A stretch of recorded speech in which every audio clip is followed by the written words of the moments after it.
Hello, വേൾഡിലെ one of the top luxuries coffee കിട്ടുന്ന സ്പോട്ടിലാണ് നമ്മളിപ്പോൾ ഉള്ളത്. അപ്പോൾ ഈ ഉറങ്ങുന്ന ആളെ കാണിക്കുമ്പോൾ നിങ്ങൾ വിചാരിക്കുന്നുണ്ടാവും ഞാൻ ഈ പറഞ്ഞതായിട്ട് ഒരു ബന്ധമില്ലല്ലോ എന്ന്. പക്ഷെ ഒരു ബന്ധമുണ്ട്, അത് ഞാൻ പറയാം. മലയാളത്തിൽ ഇതിനെ മരപ്പട്ടി എന്ന് പറയും. ഇവ പഴുത്ത കാപ്പിക്കുരു തിന്ന് ഡൈജഷന് ശേഷം പുറന്തള്ളുന്ന കാപ്പിക്കുരു ശേഖരിച്ച് വൃത്തിയാക്കി വറുത്തെടുത്ത് തയ്യാറാക്കുന്ന ലോകത്തിലെ വില കൂടിയ കോഫികളിൽ ഒന്നാണിത്. മരപ്പട്ടിയുടെ വയറ്റിലെ ദഹനരസങ്ങൾ കാപ്പിക്കുരുവിൻ്റെ കയ്പ് കുറച്ച് വേറിട്ടൊരു ടേസ്റ്റ് നൽകുന്നു. അതുകൂടാതെ ഇവിടെ കുറേ വെറൈറ്റീസ് ഓഫ് കോഫിയും കിട്ടുന്നുണ്ട്. അതൊന്ന് കണ്ടു നോക്കൂ. Coffee, coconut, vanilla coffee, ginger coffee and ginseng coffee. This is the avocado coffee, Bali mochaccino, Bali cocoa and then durian coffee.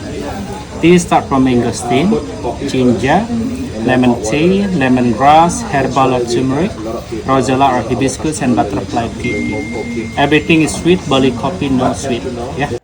ഇതിൻ്റെയൊക്കെ ടേസ്റ്റ് നമുക്ക് ഇഷ്ടമായി കഴിഞ്ഞാൽ വാങ്ങാനുള്ള ഷോപ്പ് ഇതിൻ്റെ അകത്ത് തന്നെ ഉണ്ട്. അപ്പോൾ അടുത്ത സ്പോട്ട് അടുത്ത പാട്ടിൽ. Till then bye.